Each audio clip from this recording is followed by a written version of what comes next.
Então, quero voltar ao texto de segunda carta de Pedro, capítulo de número 2. Nós vamos ler apenas o versículo 1 nesta noite. Você que nos visita, seja muito bem-vindo à Terceira Igreja Batista, uma igreja bíblica, uma igreja que ou é fria ou é quente, nós nunca somos morno. No verão a gente derrete no calor, no inverno a gente congela no frio.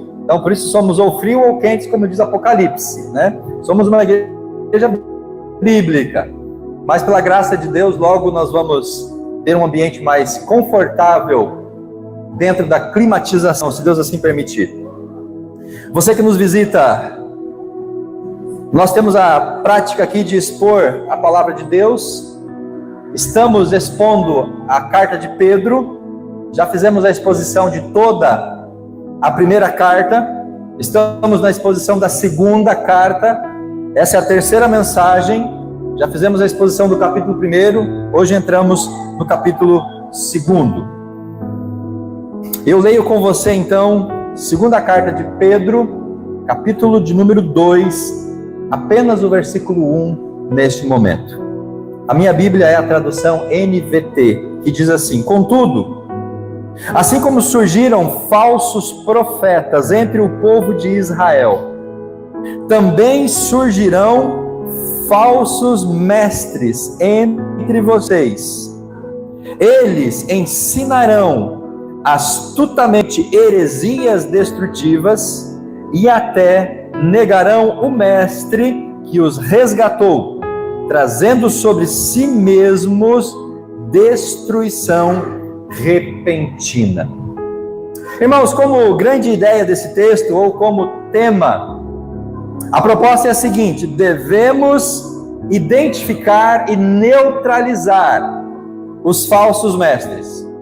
E não se espanta com a expressão neutralizar. Não é tirar a vida, não é matar esses falsos mestres. Mas nós temos que identificar quem é o falso mestre que ensina a heresia, que afasta o coração do povo de Deus, e ao identificá-lo, nós temos que neutralizar, ou seja, impedir que ele continue propagando as suas heresias. Devemos identificar e neutralizar os falsos mestres. Por quê? Aí entra a segunda parte desta definição: para não perecermos juntamente com eles no dia do juízo. Por que Pedro vai dizer que para esses falsos mestres não há salvação? Eles vão ser condenados, eles vão ser julgados no dia do juízo. E quem acompanha o falso mestre terá o mesmo destino dele. Então, queridos, devemos identificar e neutralizar os falsos mestres para não perecermos juntamente com eles no juízo. Amém? A Bíblia nos diz que vai existir falsos mestres no meio da igreja. Portanto, nós temos que estar atentos aos seus ensinos para que nós possamos seguir a verdade da palavra de Deus. Na primeira carta de Pedro, nós vemos os perigos que a gente pode dizer, irmãos, os perigos de fora. Quais eram os perigos de fora que Pedro descreve na primeira carta? A perseguição. Ele fala na primeira carta sobre o sofrimento. Então, o tema da primeira carta, ela era voltada para a graça de Deus e para a esperança, porque quem está sofrendo, quem está sendo perseguido, precisa da graça de Deus, precisa da esperança. Segunda carta de Pedro, agora ele aponta os perigos de dentro, perigos internos. E quais são esses perigos? É justamente as heresias e os falsos mestres. Então, para esse momento, o conhecimento espiritual e o conhecimento de Cristo, o conhecimento da palavra se tornam necessários. Se estamos sendo atacados por falsos mestres, nós precisamos conhecer verdadeiramente Jesus, conhecer e crescer espiritualmente, para que a gente não seja enredado, enganado por esses falsos mestres. Por isso que no capítulo 1 de Pedro, ele começa falando sobre o conhecimento de Jesus, a primeira mensagem. A necessidade de conhecer Jesus para crescer na fé. Lembram da lista que Pedro faz a partir do versículo 5?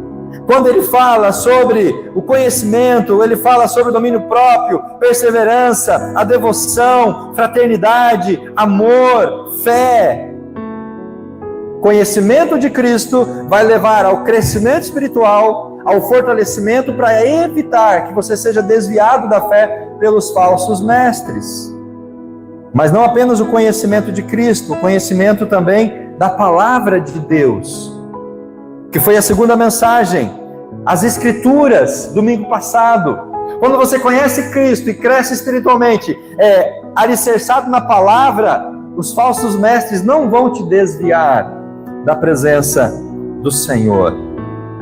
Os cristãos que sabem em que eles creem, eles não serão seduzidos por falsos mestres e por suas falsas doutrinas. Se você tem convicção do que você crê, de quem você crê, do seu Deus, do seu Jesus, da palavra, você está tranquilo. Você não vai ser enredado por esses falsos mestres. Essa semana, meus irmãos, a notícia da mídia que está pairando nos noticiários é as consequências das pessoas que foram contaminadas pelas bebidas adulteradas com metanol. Está na manchete hoje, só fala sobre isso. Parênteses, as bebidas não adulteradas por metanol também fazem mal, tanto quanto essas que foram adulteradas. Mas qual que é a manchete desta semana então? É justamente a falsificação das bebidas. Nós estamos vivendo o advento das fake news. Quem nunca foi alvo de uma fake news? Quem nunca caiu numa fake news? Quem nunca compartilhou uma notícia falsa no grupo da família pelo WhatsApp? Muitos já fizeram isso. Compartilharam aquelas notícias, né? De que a rainha da Inglaterra bebia sangue todo dia no almoço, por isso que ela viveu tanto tempo. Notícias falsas, meus irmãos. A gente está vivendo esse advento das notícias falsas, ou o termo da mídia, fake news. Aqui na nossa fronteira, os nossos vizinhos paraguaios, eles carregam a indevida fama de vender produtos falsificados. Quem nunca comprou um produto falsificado do outro lado da fronteira? Não porque você não sabia, você comprou porque você sabia que era falsificado e comprou porque quis. O fato é que a falsificação não é novidade dos dias de hoje, meus irmãos. Satanás, o grande imitador, é o maior falsificador que existe. E ele vem trabalhando nisso desde o Jardim do Éden, quando ele enganou Eva, quando ele falsificou, adulterou a palavra de Deus para que Eva pecasse contra o Senhor. Falsificação não é algo dos dias de hoje, já vem acontecendo isso há muito tempo. E o inimigo, ele tem cristãos falsos, Mateus capítulo 13. O inimigo, ele tem um falso evangelho, Gálatas capítulo 1. O inimigo tem uma falsa justiça, Romanos capítulo 9. E um dia ele vai apresentar ao mundo um falso Cristo. Então o maior falsificador que existe é Satanás. E é ele quem inspira os falsos mestres para entrarem na igreja e desviar a nossa fé. A nação de Israel foi enganada por falsos profetas. Mas foram os próprios profetas de Israel que trouxeram uma grande desgraça. Elias teve que enfrentar os profetas de Baal e Astarote. Mas o grande mal que Israel viveu foi advindo dos profetas que estavam entre o próprio povo. Essa religião dos falsos profetas era uma religião boa, uma religião agradável, uma religião aprazível. E normalmente o falso mestre, normalmente a pessoa que vem trazer heresias, ela traz algo bom, algo saudável, algo prazeroso, porque se fosse algo ruim, as pessoas não comprariam. Ninguém compraria um produto sabendo que era ruim. Então, meus irmãos, aqueles que adentram a igreja com falsas doutrinas, eles trazem uma mensagem que o povo quer ouvir. Os falsos mestres, eles trazem uma mensagem que nós queremos ouvir. Por isso que as pessoas vão atrás deles, por isso que as pessoas os seguem, por isso que as pessoas vão até onde eles estão ministrando. Por isso temos que ter cuidado com os falsos mestres. Os apóstolos e os profetas lançaram a base, o fundamento da igreja. E a Bíblia diz que nós somos edificados sobre a doutrina dos apóstolos e dos profetas. O problema, meus irmãos, é que agora Pedro está nos exortando não contra falsos profetas, mas contra falsos mestres. Porque os irmãos aqui de Pedro não cairiam no engodo de um falso profeta que viria com uma mensagem. Agora, os falsos mestres, eles estavam infiltrados no meio da igreja. E eu fico pensando, quem aqui no nosso meio tem potencial para ser um falso mestre? Eu olho para o rosto de cada um dos irmãos e penso assim, será que aquele coraçãozinho, esse rostinho tão bonitinho, não esconde um falso profeta, um falso mestre ali dentro? Porque era assim, meus irmãos, perdão com a brincadeira, vocês são santos consagrados e jamais farão isso. Mas era assim que os falsos profetas, o mestre, se infiltravam na igreja. Eram pessoas bem despachadas, eram pessoas benquistas, bem comunicativas, pessoas que atraíam os outros, uma mensagem legal, uma palavra legal, a lábia. Você conhece a lábia, o poder da lábia do convencimento? O cara que é bom de lábia, ele vende qualquer coisa. E a gente compra, a gente cai. Os falsos mestres, eles se infiltravam no meio da igreja para adulterar a palavra de Deus. E nós temos que estar atentos contra esse grupo. Para admoestar então os seus leitores, Pedro faz aqui 3 alertas, ou traz 3 aspectos em relação aos falsos mestres na igreja. Primeiro deles, para nós avançarmos um pouquinho mais aqui, versos de 1 a 3, o verso 1 nós já lemos. Vamos ler o verso 2 agora. Muitos seguirão. 1 Pedro alerta sobre eles, e depois Pedro os qualifica, e Pedro traz 4 características desses falsos mestres. Muitos seguirão a imoralidade vergonhosa desses mestres, por causa deles o caminho da verdade será difamado.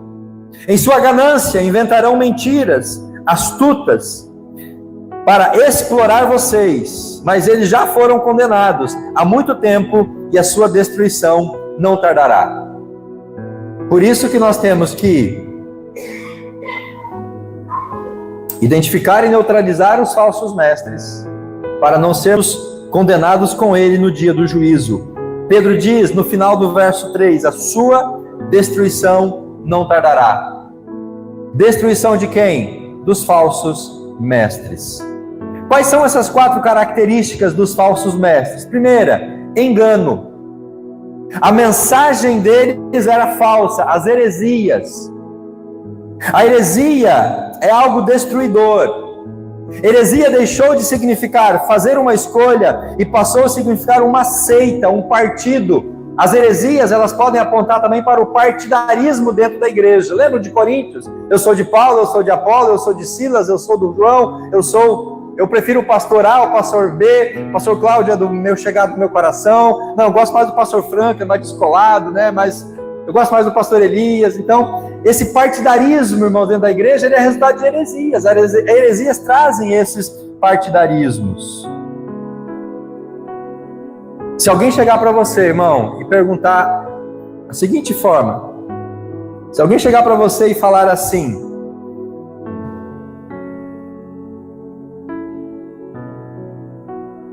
é preciso que você tome cuidado com isso. Se alguém chegar para você e falar para você de que lado que você está, de quem você gosta mais, qual que é o seu preferido? Cuidado, esse cara pode ser o falso mestre que está infiltrado no meio da igreja. Porque os falsos mestres, eles obrigam as pessoas a escolher entre a sua doutrina e a doutrina cristã e a palavra de Deus. Então, queridos, os falsos mestres, eles têm em si o engano, e a palavra, a mensagem é o engano, é a heresia. Além disso, os seus métodos também são enganadores. Eles não descartam a verdade de imediato. Eles não dizem: eu não creio em Jesus como Messias, eu não creio nas Escrituras, eu não creio. Eles não dizem isso. Eles trabalham a perspectiva de que creem, mas na verdade eles colocam ao lado da palavra de Deus as suas doutrinas e trabalham com as duas lado a lado. Aos poucos vão deixando a palavra de Deus de lado e vão permanecendo com as suas doutrinas, as suas heresias, até que somente as doutrinas deles permaneça, e então eles nos enganam. Eles não vão dizer declaradamente que são contra Cristo, contra a palavra, contra a igreja. Aparentemente eles são a favor disso. Então cuidado com os falsos mestres, eles são ardilosos no engano. Primeira característica. Segunda, a negação. A negação de quem? No primeiro versículo diz, negarão o próprio mestre. Eles negam a Jesus Cristo. E os falsos mestres é interessante porque eles são mais conhecidos por aquilo que negam do que por aquilo que afirmam. Porque eles não têm dificuldade em afirmar coisas que eles não acreditam. Conta-se uma história de uma pessoa que fez uma dissertação sobre a graça de Deus, transcrita por apóstolo Paulo no livro de Romanos. E ele fez uma tese, e ele defendeu essa tese. E ao final da tese, dessa defesa, um colega dele chegou e disse, mas eu não sabia que você cria nessas coisas. Ele falou, eu não creio. Pediram para mim fazer uma tese não sobre o que eu creio, mas sobre o que o Paulo crê sobre a graça de Deus em Romanos. Então ele fez uma tese brilhante sobre aquilo que Paulo escreve em Romanos, mas ele não cria naquilo. Os falsos mestres, eles trazem essa negação, e eles são mais conhecidos por aquilo que negam do que por aquilo que de fato eles acreditam. Eles negam a inspiração da Bíblia, negam o caráter pecaminoso, eles negam a morte sacrificial de Jesus, eles negam a salvação pela fé, eles negam a realidade do julgamento eterno. Eles negam a divindade de Cristo porque sabem que podem destruir a verdade cristã se eles negarem a divindade do Senhor Jesus Cristo. Agora, esses falsos mestres não são salvos. Pedro diz, eles vão ser condenados. Então eles não são salvos, por isso que eles enganam o povo. As duas últimas características, verso 2, sensualidades, práticas libertinas, imoralidade vergonhosa. A característica desses falsos mestres é isso, muitos seguirão a sua imoralidade vergonhosa. E eles trazem esse pecado para dentro da igreja. Eles negam as verdades cristãs, eles desejam satisfazer a própria concupiscência. Falsos profetas, no tempo de Jeremias, foram também condenados por esse mesmo pecado. E aí entra a nossa parcela nesse negócio. Os seus seguidores vão envergonhar o nome de Cristo, a sua péssima reputação atrapalha tanto a causa do Senhor Jesus Cristo. Quem segue os falsos mestres também está depondo contra o Evangelho. E a última característica, essa está muito clara. Versículo 3, a ganância, a avareza, inventarão mentiras para explorar vocês. É a fogueira santa de Israel, é a campanha disso, traga isso que você vai ser abençoado, leve para casa esse item que Deus vai te abençoar, tudo voltado ao dinheiro. São homens interessados em ganhar dinheiro. Não são homens interessados na salvação das almas. Estão mais preocupados com os nossos bolsos do que com as nossas almas. Cuidado, meu irmão, quando alguém está promovendo uma doutrina ou ensino, ou abrindo uma igreja, ou levando uma mensagem que é muito mais voltada para o bolso do que para a alma do pecador. Cheira aí falso mestre e falso profeta. São normalmente homens ricos que usam de astúcia para que os outros os sustentam. Eles vivem do suor, eles vivem das ofertas, eles vivem dos dízimos que as pessoas levam, até mesmo inocente, até as suas mãos. Você deve ter visto já aquele vídeo que o pastor estava pregando e ele estava ensinando como ganhar dinheiro. Ele dizia assim: vem a mim dinheiro. Lembram desse vídeo? Já viram? Vem a mim dinheiro. E as pessoas levantavam dos seus bancos e traziam dinheiro e colocavam no bolso do paletó dele, e ele dizendo: vem a mim dinheiro. E as pessoas levando dinheiro até ele. Falso profeta, falso mestre, enganador. O certo é, meus irmãos, que o trabalhador é digno do seu salário, diz a Bíblia. Mas cuidado com aqueles que só estão preocupados com o seu bolso e não estão preocupados com a sua alma. Esses são os falsos mestres. Mas Pedro traz um segundo pensamento para nós: a destruição dos falsos mestres. Veja o que ele diz no final do versículo 3. E os demais versículos. Mas já foram condenados há muito tempo, e a sua destruição não tardará, pois Deus não poupou os anjos que pecaram e os lançou no inferno, em abismos tenebrosos, onde ficarão presos até o dia do julgamento. Não poupou o mundo antigo, mas protegeu Noé, que proclamava a justiça, e 7 pessoas da sua família, quando destruiu com o dilúvio o mundo dos perversos, foram salvos. Mais tarde condenou Sodoma e Gomorra e as transformou em monte de cinzas, como exemplo do que acontecerá aos perversos. O que Pedro está dizendo aqui, meus irmãos, a destruição dos falsos mestres é certa. Pedro não via nenhuma esperança para esses apóstatas. O seu destino estava selado, eles seriam condenados.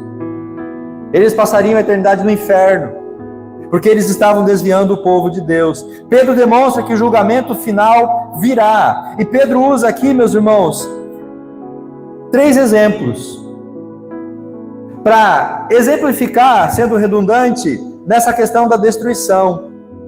O primeiro exemplo que Pedro usa é os anjos caídos. Versículo 4: Deus não poupou nem os anjos que pecaram. Meus irmãos, se Deus não poupou do juízo, da condenação, os anjos caídos, será que Ele vai poupar o falso mestre e aqueles que os acompanham? Deus julga a rebeldia e não poupa e nem rejeita, ou não poupa aqueles que rejeitam a sua vontade. Se Deus julgou os anjos em vários sentidos, e eles são superiores a nós seres humanos, sem dúvida, Ele vai julgar os seres humanos rebeldes. O segundo exemplo, o mundo antigo, versículo 5, fala de Noé. Meus irmãos, se Deus destruiu a humanidade toda, será que Deus vai poupar os falsos mestres, aqueles que os acompanham? Por certo, Deus julga quem rejeita a sua vontade. Se Deus não poupou a humanidade, Deus não vai poupar os falsos mestres e aqueles que os acompanham. E o terceiro exemplo, versículo 6, Sodoma e Gomorra, o pecado que nós muito bem conhecemos, que eles praticavam. Se Deus não poupou aquelas cidades, será que Deus vai poupar os falsos mestres? Perceba, meus irmãos, que há uma gradação de importância. Pedro começa com os anjos, o mundo espiritual foi julgado e foi condenado. Depois Pedro vem para o mundo antigo, a humanidade foi condenada. E depois Pedro vai para uma cidade, 2, Sodoma e Gomorra, e aos arredores, para chegar até os falsos mestres, dizendo: há uma condenação que ninguém vai ser livre dela. Se Deus condena anjos, se Deus condena o mundo antigo, se Deus condena cidades, Ele vai também condenar os falsos mestres. Deus não poupou e não poupará o pecador que rejeitar deliberadamente a sua vontade e nega ao Filho Jesus Cristo. Deus reservou os injustos para o dia do julgamento. Mas pode ficar tranquilo, irmão, você não vai ser julgado, você não vai ser condenado, você não vai arder no lago do fogo do inferno, porque você é salvo por Jesus, amém? Esse juízo, essa condenação que Pedro está falando, está reservado para os falsos mestres e aqueles que seguem os falsos mestres. Porque como os falsos mestres não são salvos, quem segue a eles também não entendeu a salvação.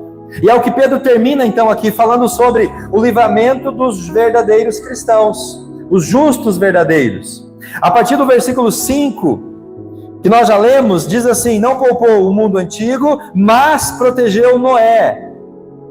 Versículo 7, em contrapartida, resgatou Ló, tirando de Sodoma e Gomorra, por ser um homem justo. Então, ao mesmo tempo que Pedro diz que os falsos mestres e quem os acompanha serão, com certeza, condenados, Pedro diz que o verdadeiro cristão, esse vai ser livrado. Pedro, então, está aqui acusando os apóstatas e encorajando os verdadeiros cristãos. E ele vai usar o templo de Noé, que foi livrado da comunhão daquele mundo ao seu redor. Por que Noé não morreu, não pereceu junto com o mundo antigo? Porque Noé, ele se privou da corrupção que estava ao seu redor. Gênesis 6, quando Deus olha para o mundo, Deus vê um homem justo e íntegro, Noé e a sua família. Se Noé tivesse se deixado levar pela corrupção, ele também seria condenado e seria julgado junto com o mundo antigo. Então, o que vai me livrar do julgamento e da condenação, irmãos? É justamente se eu andar na contramão do mundo, se eu andar na contramão daquilo que o mundo está pregando. Deus livrou da contaminação do mundo ao seu redor. E nós temos que perseverar para não sermos contaminados. Deus livrou Noé e a sua família do julgamento daquele mundo, porque quem se preserva, quem não se contamina, será preservado no dia do julgamento. Permaneceram salvos dentro daquela arca. Pedro está garantindo a seus leitores que estarão a salvo quando o dia do julgamento vier. Jesus Cristo é a nossa arca segura. Se você não quer passar pelo julgamento, pela condenação e a eternidade sem Deus, a forma é: vá para Jesus, se abrigue em Jesus, reconheça Jesus como Salvador, entregue a sua vida para Ele, acerte a sua vida com Deus, para que você seja guardado dentro do ambiente de preservação. O mundo antigo todo pereceu, somente Noé e a sua família que estavam dentro daquela arca. O segundo exemplo que Pedro usa é o exemplo de Ló, que viveu em Sodoma e Gomorra, que lá construiu a sua vida, que lá se empenhou para ganhar dinheiro, negociar. Na verdade, Ló nunca deveria estar naquela cidade, deveria ter ido para aquele lugar. Mas mesmo estando lá, Ló, fazendo aqui o cacuete, mesmo estando lá, Ló permaneceu ainda, de uma certa forma, na presença de Deus. O versículo 7 diz isso: por ser um homem justo, afligido com a vergonhosa imoralidade dos perversos ao seu redor. Sim, Ló, um homem justo, versículo 8, cuja alma justa era atormentada pela maldade que via e ouvia todos os dias. Irmãos, Ló talvez tivesse a opção de sair de Sodoma e Gomorra. Mas nós não temos a opção de sair desse mundo. A alma dele era afligida, ele ouvia coisas que não devia, ele via coisas que não devia. Você conhece a história, quando chegou os anjos lá e se hospedaram na casa de Ló, as pessoas tentaram invadir, arrombar a casa para ter relação sexual com aqueles homens, porque as pessoas entendiam que eram homens. Ló poderia sair de Sodoma e Gomorra? Sim, poderia ter saído de lá. Só que nós talvez não temos a opção de sair do meio onde nós estamos. Talvez você não possa deixar o seu trabalho porque é um ambiente ruim, pecaminoso, pessoas que falam besteira, palavrão. Talvez você não possa deixar a sua vizinhança, que é uma vizinhança que não adora a Deus, que liga som alto e que faz aquelas festanças e atrapalha o seu sono do domingo à tarde. Talvez nós não temos a opção de sair do meio do mundo, mas nós temos a opção de não contaminar a nossa alma, de perseverar e preservar a nossa santidade, como fez Ló. E assim diz a sua palavra. Pedro garante aos seus leitores que o Senhor sabe livrar da provação os piedosos, de modo que tenham uma vida vitoriosa, e Ele também pode salvar do dia do julgamento. Quando Pedro cita esses exemplos, ele termina o texto no versículo 9 dizendo: vemos, portanto, que o Senhor sabe resgatar das provações os que lhe são devotos, se referindo a Noé e Ló. Ao mesmo tempo, manter os perversos sobre o castigo até o dia do julgamento. Precisamos identificar e neutralizar os falsos mestres, para não sermos julgados e condenados juntamente com eles. Você pode ficar de pé, em nome de Jesus?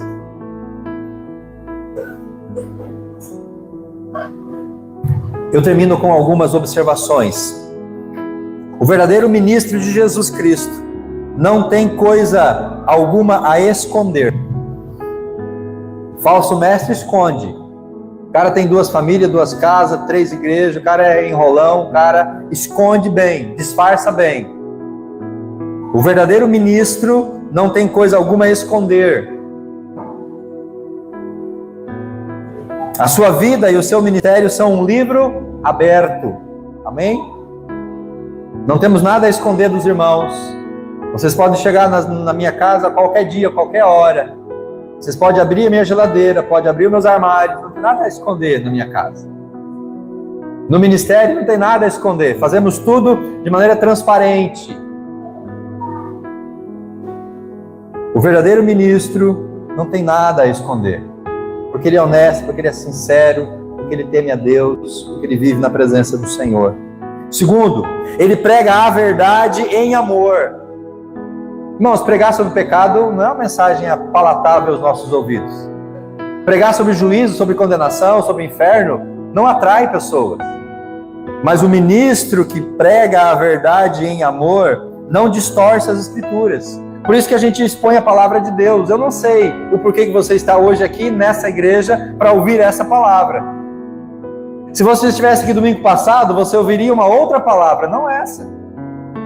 Se você vier domingo que vem, você vai ouvir uma outra palavra, não a que você ouviu hoje. Nós não selecionamos a palavra conforme o público. Eu não preguei essa palavra porque o irmão Rudinei está aqui hoje visitando a nossa igreja, que é lá de Missal. Não foi de propósito, Rudinei. Já estava no programa pregar essa palavra. Amém? Eu não preguei essa palavra porque hoje é domingo da ceia, aí vai vir bastante gente para a igreja no dia da ceia, então eu vou aproveitar e descer o cajado nos irmãos. A gente não faz isso aqui, irmão. Você que é da igreja sabe que a gente não encomenda sermão para ninguém. Nós pregamos a palavra em amor, para que você possa compreender as Escrituras. E o ministro verdadeiro prega em amor, não distorce a palavra, não lisonjeia os ricos, nem ministra somente para ganhar dinheiro. Não tem poltrona estofada aqui na frente para quem tem o dízimo maior aqui na igreja, ou tem fastback 0 km. Nós não fazemos acepção de pessoas, porque todo mundo é igual perante Deus. Jesus usou tanto Noé como Ló para advertir que devemos estar preparados para a sua volta. Você está preparado para a volta de Jesus? Se Jesus voltar hoje, você vai ficar feliz? Você vai ir feliz, né? Você não vai ficar feliz. Se de fato Jesus voltar hoje, você tem convicção que você vai estar com Ele na eternidade? Noé e Ló são esses exemplos. Deus destrói o mundo antigo, mas salva Noé. Deus destrói Sodoma e Gomorra, mas antes tira Ló de lá. Deus vai destruir esse mundo, mas antes vai tirar daqui a sua igreja. Muitos cristãos abandonaram a separação e estão fazendo concessões indevidas ao mundo. Muitos de nós já deixaram aquela separação do que deve e do que não deve. Hoje não tem nada a ver. Não tem nada a ver. Não tem nada a ver. Não tem problema. Não faz mal. Não vai trazer dificuldade. Eu posso. Então muitos cristãos já fizeram esse abandono da separação, estão fazendo concessões indevidas às coisas do mundo. Isso não vai acabar muito bem, meus irmãos. O testemunho da igreja no mundo é fraco. Os pecadores não acreditam que o julgamento está verdadeiramente a caminho. Você acha que as pessoas que estão lá fora, quando olham para dentro da igreja, elas têm a percepção de que o julgamento está a caminho ao olhar a nossa vida, a nossa conduta, o nosso modo de ser? Será que nós vivemos com a perspectiva da eternidade, da volta de Jesus, ansiando para Jesus voltar e julgar esse mundo pecador? Muitas vezes as pessoas que olham para a igreja não fazem mais essa leitura, porque eles veem a gente tão à vontade, eles veem a gente tão bem, a gente tão adaptado com o mundo, a gente tão imerso nessas culturas de hoje, que aqueles que estão fora oram para o testemunho fraco da igreja e pensam, se eles não estão esperando a vinda de Jesus, por que eu tenho que me preocupar com essa realidade? E para terminar, por mais fraco que seja o povo de Deus será liberto do julgamento pela graça e pela misericórdia do Senhor. Amém? Por mais fraco espiritualmente que você esteja, por mais fraco que você seja, por menor que seja o seu crescimento, você vai ser salvo pela graça e misericórdia de Deus. Mas você pode crescer, você pode amadurecer, você pode avançar, em nome de Jesus. Pai, nessa noite a sua palavra está exposta ao nosso coração. Que agora o Espírito Santo aplique e conduza essa palavra durante essa semana e nos leve a tomar decisões que precisamos tomar perante aquilo que ouvimos aqui nesta noite. Fala, Senhor Deus, conosco durante a semana, ecoa essa palavra aos nossos ouvidos e nossos corações. Assim nós oramos e te agradecemos em nome de Jesus. Amém e amém. De pé, vamos louvar ao nosso Deus.